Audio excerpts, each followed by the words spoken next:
Hey, it's Aaron, the metal theologian. And I emphasize metal because I'm actually going to show some fucking metal today. I did a label feature a little while back featuring Manila Road, and it was fun to do, and I got a good response. I'm going to do another one on another band that I've been into for a long time, even longer than Manila Road, and that would be Voivod. One of my favorite bands ever, actually. And so I'm going to go through, show my shit. I don't have them all, tell you right now, but I'll show what I've got, and I've got some stories, can probably tell you where I got them, and it's definitely an old friend of the band, but man, I'm fucking thirsty. Good thing I've got some of Gale's root beer right here. Shit, fucking right. Look at that, it has like some girl on it, you see that shit, and a whole bunch of text. I actually can't see what it says from like that. A word from Chef Gale Gand, I guess. I love root beer. While working in England some years ago, my root beer sources dried up and I was forced to do without. Actually, that sucks. You can't get this shit in Europe. So I got a little brown terrier puppy and named him Rudy. You know, I gotta say that kind of pisses me off because if I wanted a root beer and you give me a fucking dog, I wouldn't be okay with that. Alright, well, let's see how it is. Fuck it, I'll spare you the rest of the text. I do have to tell you where it's made, though. It does have cane sugar. Has ginger in it, cinnamon, vanilla extract, and it is made in Boston. Well, wait a minute. It's distributed by Gale's Bread and Butter in Riverwoods, Illinois. The label design is from Boston. Well, I don't know if they really earned their keep with this label, but you know something? Let's see how the contents are, shall we?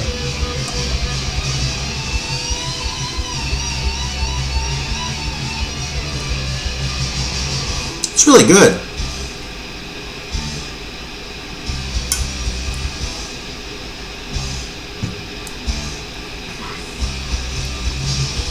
It's not really creamy like the way some root beers are, but it has a really good flavor. You can really taste that cinnamon in there. And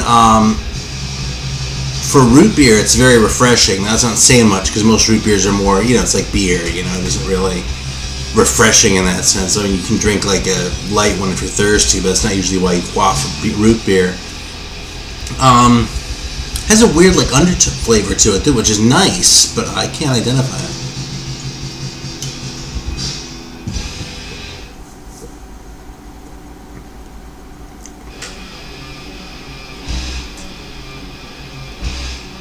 I gotta listen to that riff. Okay, yeah, it's damn good root beer.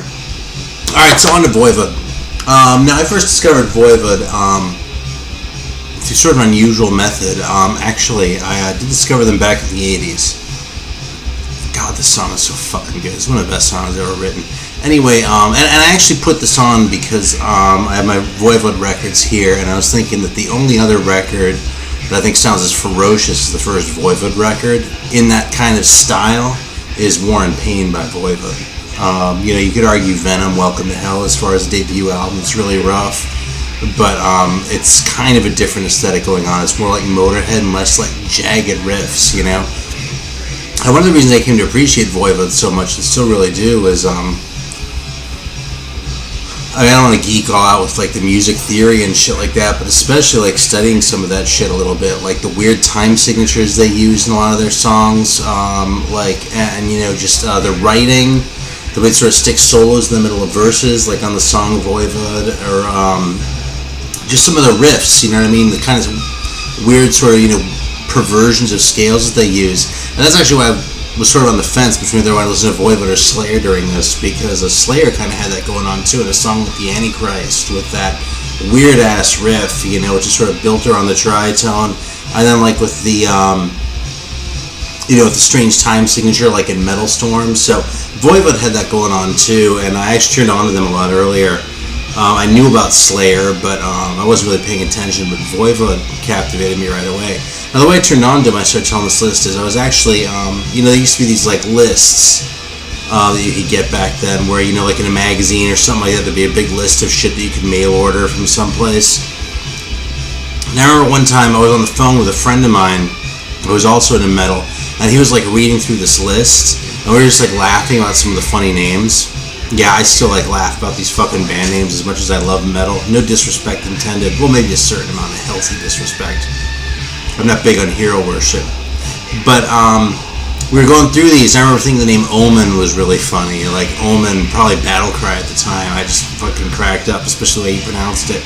But the name on the list that took the cake, that got the biggest laugh out of me, I couldn't believe there was a band called Voivod that had put out a record called Roar. And I was like, that is just the most bizarre fucking thing I've ever heard in my life. I had no idea who the hell they were. But when I was poking in a record store not too long after, I came across a copy of Killing Technology. Now, at that shop, you could sample stuff, so I was like, oh, I've got to hear what this sounds like, sort of like for a lark.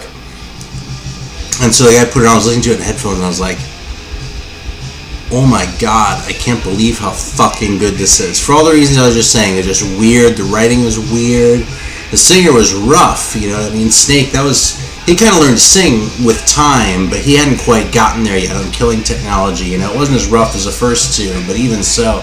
So the record just blew my mind, and at first, like, I couldn't quite believe it, you know what I mean? I came back to it and actually re-listened to it a couple times because I wanted to buy something, but I was like, man, what if I get this home and I just feel like I'm an ass? Because I don't feel like an ass, because how good could Voivod possibly be? I mean, isn't that like a joke or something? But no, it's not a fucking joke. I mean, maybe it is, but it happens to be one of the greatest bands ever. And yeah, they had a weird name, and I kind of turned on to them. I'm kind of ashamed to say it this way, but I kind of turned on to them out of irony.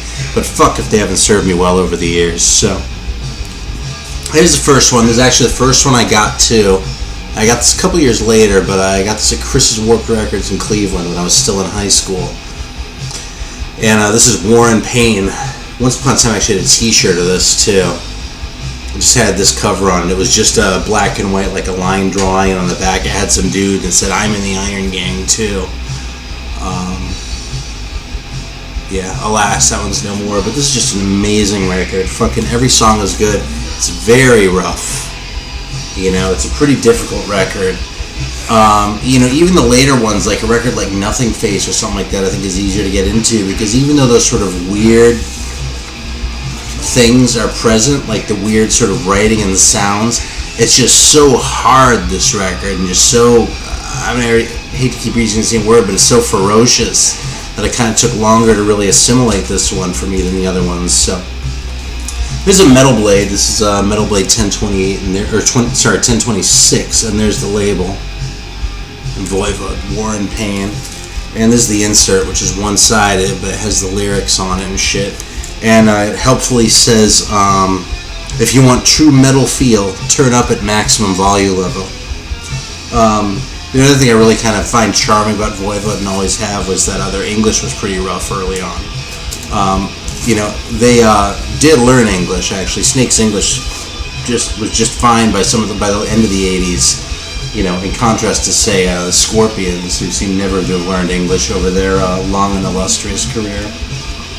But, yeah, I kind of love, like, some of these titles, like, fucking, they just didn't quite sound right. That just made it seem a little bit more authentic. Like Black City or Iron Gang. Shit, man. War and Pain. I mean, it's not that it doesn't make sense, but, you know, I don't know if a native English speaker would quite come up with a title like Black City, you know, for no reason I can really articulate clearly. No barcode on this, by the way, too. I hope you noticed that. So yeah, that's the first one. The other thing, actually, I was looking, because I'd always thought they were from Montreal, and I just learned, actually, relatively recently, within the last couple of years, they're from way out in the country in Jonquière, which is like up further north in Quebec. So, yeah, I'll admit too, before I turned on to French metal and before I got into so many Canadian bands, it used to baffle me how a French-Canadian band could be one of my favorite bands. I would say, how is it that suck plus suck equals awesome? But I can't really say that anymore, because if you've been watching my videos for a while, you know my love of French metal. And even though, yeah, there's some definitely pretty sucktastic Canadian bands, there's so many really good ones too that can't do that. So this is the second one. I'm pretty sure I got this at Shattered Records in Cleveland. I do remember that I bought the seal. This is actually new when I got it. It wasn't a new release, but it was a new copy of it. This is the infamous Roar, with an awesome cover. There's the back again, no barcode. And another thing that's kind of cool about this one, aside from titles like Korgel the Exterminator, and Fuck Off and Die, and Slaughter in a Grave. That's a great non-native English speaker title. Slaughter in a Grave. Actually, earlier I was hanging out with my little kid, my younger one, who's almost 9. I said, hey, what do you think is a better title for a song? Slaughter in a Grave or Ripping Headaches? And without a thought, he was like, Ripping Headaches, easy. Yeah, so anyway, the other cool thing about this one is this actually has no, well, let me show the label first. It has no combat label. I think this was a noise release, but it's the, there's a combat license. And in here we have this old mail order form too. From the IRD mail order. I don't know if you can see that in the thing, but it's like a typewriter. It's like Courier font, and on it you can get such things as first 3 Celtic Frost, all the early Anvil, early Anthrax, early Bathory, first few Exciter records, fucking Hollow's Eve, Tales of Terror, Gravestone, King Diamond, both Iron Angel records. Just unbelievable. It's like, if you're like especially like if you're one of the younger people watching this channel, man, this fucking catalog will blow your mind. You'd be like, holy shit, I can't believe they have Living Death, Vengeance of Hell on here for $7.99. Most of these are $6.99. Oh yeah, the one that blows my mind here is Exorcist Nightmare Theater. I wish I could get the copy of that for $6.99. Yeah, there's actually a little note on here that says, after December 1st, 1986, add $1 to the cost of each item. So, oh yeah, Storm Witch, Walpurgis Night, that's on here. Samhain on Holy Passion, that hasn't been a $6.99 record in a long time. So anyway, it's pretty awesome. Kind of a cool little period piece there. Shit, if I can get this fucking thing back in here. Oh yeah, the other thing I forgot about this, I was going to add this too. This also in here, you can get the Venom, Here Lies Venom 4LP box set with Welcome to Hell and bonus tracks, Black Metal, At War with Satan, and The American Assault for $24.99. So, yeah, those are the days, right? The halcyon days of the 80s. Yeah, I'll deal with this later. Let me just put it aside.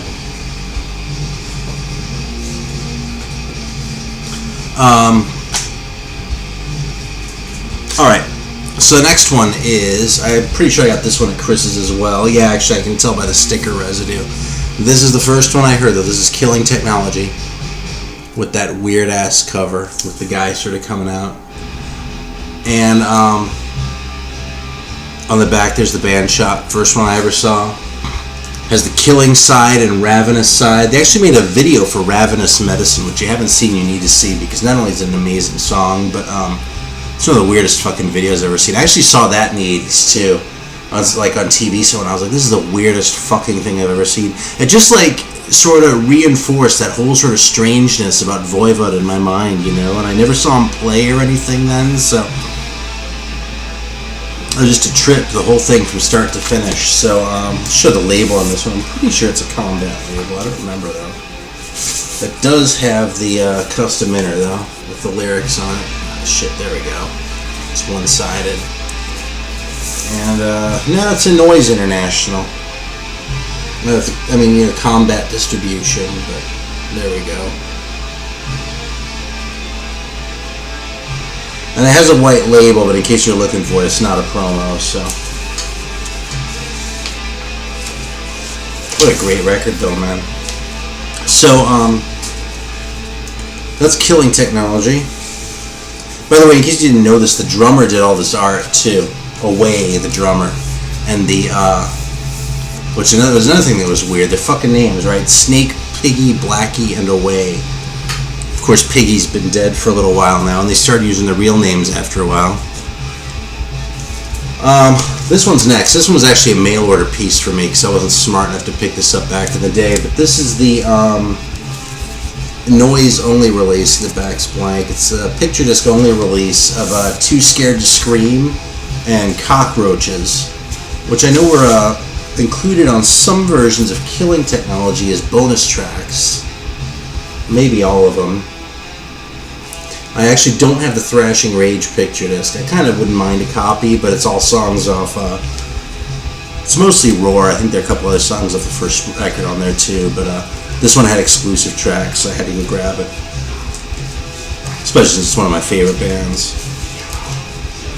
Yeah, this is actually, I'll tell you, this is one of those records that I got in the early days of eBay for a price that would probably make you cry, because you can still do that then. And I've been regretting for years I hadn't gotten this, because I couldn't find it anymore. It was just fucking gone, right? It seemed like it was everywhere when it came out, and then it dried up. And so when the internet came around, all of a sudden I could find a copy. I like jumped for joy. If I remember correctly, this one came from the Record Exchange in Cleveland. This is Dimension Hatred. It's possible I bought this at Chris's, but I think I got this at the Record Exchange. Looking for the sticker residue, but this one came off better. So there's the back. And this one's starting to get a lot more experimental now. You can already sort of hear that on Killing Technology. But this one, even though it's still really balls out metal, it's, I mean, the first hint is that they're starting to use their real names, you know? It still says, you know, Piggy, Blacky, Away, and Snake, and it has their real names in parentheses, whereas then they'd flip that, and then eventually quit using the stage names altogether, at least until a lot later on. But, this one definitely has more sort of prog rock in it, and, still the same weird riffs, though. If anything, the riffs got even weirder with time. Like, as they slowed it down a little bit and became a little bit less sort of balls out like thrash, or even sort of black metal in sound. Not like modern black metal, but like 84 sounding black metal. Even though they were never satanic, they kind of had that vibe, you know, like early Slayer. And it's sort of like the more they got away from that, the more they got just into even more weird riffs and shit like that. That sort of culminated, for my money, in this one, Nothing Face. I'm not saying this is the best one. I'm saying that as far as going in that direction, this is probably the most fully realized. It's funny, if you look closely, you can see that this is all kind of done in an old style computer. It's all bitmapped and shit. It's actually really charming, and there are these pictures on the back. I used to have a t-shirt of this guy too. I remember wearing that around high school. Yeah, this is the first one. This one has their real names on it, bigger than the stage names. And this one doesn't have an insert or anything like that. Actually, the spine's a little bugged out, which kind of bugs me. I remember when I got this at Chris's, I figured I'd upgrade it someday, but I was still in high school then, and I never did upgrade it, so it's probably not going to happen now. Because this is my fucking copy. This is actually the first tour that I saw, or the first time I saw him live too. Hang on, I gotta go flip that fucking record. Sorry, man.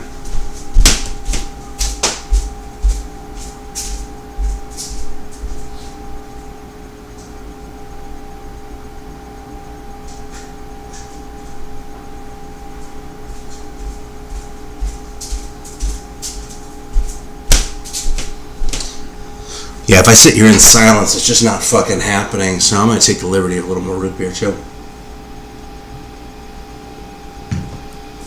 So I actually probably could have seen him on the Dimension Hatred tour, because I remember they came to Cleveland, where I was living at the time. But I don't know, I missed it for some reason that fucking, I don't know, in retrospect, at the time I remember thinking I really ought to go to this show, but I don't know, I was kind of a doofus. I think I was seeing some girl or something like that, and just kind of fucked up. And you know, at the time, you're not thinking, oh shit, I better go see this Voivod show, because the 80s now, and in the 2010s, it'll be really awesome if I saw them on the Dimension Hatred tour, you know. I just didn't think that way, especially not when you're 16, which is whatever I was. I might have been 17, I think I was still 16. So I actually did see him on the Nothing Face tour, and the opening acts at that show, for those of you who are into this stuff, were Faith No More and Soundgarden. So it's kind of funny to tell people that now, given what happened to both of those bands, but that was actually the first time I ever heard Faith No More with Mike Patton too, and honestly I hated it. Like, I'd heard the first, I had a copy of We Care a Lot at that point, and I'd heard Introduce Yourself, and didn't like it as much, but kind of liked it. It's funny, I really don't like any of that shit now. That whole sort of like rap crossover thing they were doing just leaves me cold now. Not that it was really rap, but you know what I mean, that whole sort of sound, that Faith No More sound on those early records. I've softened on them. I didn't like Soundgarden then either, and I've come around. I actually like Bad Motorfinger a lot. But, yeah, those are the fucking open acts for Voivod. I remember Faith No More did War Pigs, and I really didn't like the cover of it at all. I was like, who is this fucking guy fucking with his whiny-ass voice fronting this band, man? I like the old guy better. But what can I say, man? Some things don't change. I was fucking crotchety fuck when I was 17, too, so... So those are all the ones that I bought back in the day, although I did send away for this one probably about 10 years ago now, too. This is Angel Rats, and I actually saw them on this tour as well when they came around, although I don't remember who opened for them this time. This is the first one where they were technically a three-piece, although Blacky still played the bass on this. And he was with them on the tour, too. So, I don't know exactly what the deal was there. Like, I mean, it's actually not that hard for me to imagine that he wanted to quit the band, but they were old friends of his, and it's a small town anyway, and how can you just sort of walk away? So every time they actually needed a bass player, even needed a tour, like, and they asked him if he'd come along, he'd go, yeah, sure, what the hell, you know? Especially because it's probably better than working, you know? But, yeah, anyway, that was a great show, too. I mean, both times, they didn't really did very much live, you know? They really just sort of stood there and played, but, just the stage presence was just so awesome. I mean, just, you know, like the way they were dressed, like that custom bass, just those tiny little things, like the paintings on the bass drums. Just that shit alone gave this band plenty, you know what I mean? Like when Snake would like bust out the megaphone and hold the microphone at the end of the megaphone and sing through it. Like that was plenty, because the songs were just so intense, man. It just fucking blew my mind both times when I saw them, so... Anyway, unfortunately, I don't have the Outer Limits, like pretty much no one else does. I mean, it's kind of funny if you see what that goes for, because I probably paid more for worse records, but I actually do still have that one on CD. I showed it a long time ago in my entire CD collection video, but, you know, it doesn't really count unless I have it on record. And, you know, I like what I've heard of their later stuff. I mean, yeah, they went through the lineup changes and that, but it doesn't really seem like they quite lost their edge, you know what I mean? Or at least... I shouldn't say their edge, because they kind of did lose their edge a lot, but they never really lost their vision, which I appreciate, you know what I mean? So I could even listen to a record like, you know, Phobos or something like that and really enjoy it a lot. So, anyway, so the last one I have here, sort of going back to the beginning, was actually this one, which just came out a couple of years ago on Alternative Tentacles. And this is a vinyl edition of an early demo called To the Death. In case you can't read it yourself. But who, you know, maybe you can't. Maybe you just like listen to my voice on the thing. You don't actually see the fucking record porn here and stuff. That's kind of cool because it has like a custom like Alternative Tentacles logo that Away apparently drew for him. It's like, you know, he's holding like the rocket and the cross that are both broken, but like he has like a Voivod face and shit like that, you know. So anyway, this is mostly stuff that turned up on the first album. There's Slaughter in a Grave is actually on here, which turned up on the second one, as well as... Oh, there's another one, but I'm not sure what it is right now. But it also has some covers on it. I'm hearing Voivod do a cover of Evil by Merciful Fate. That's kind of a trip. Especially given how King Diamond sings versus how Snake sings. You know, Buried Alive or Bursting Out by the Venom song, those are much more sort of natural fits, so, yeah. Anyway, though, this is very highly recommended as well. I mean, I really love all these records. I played the shit out of all of them. But, yeah, what can I say? One of my favorite bands ever.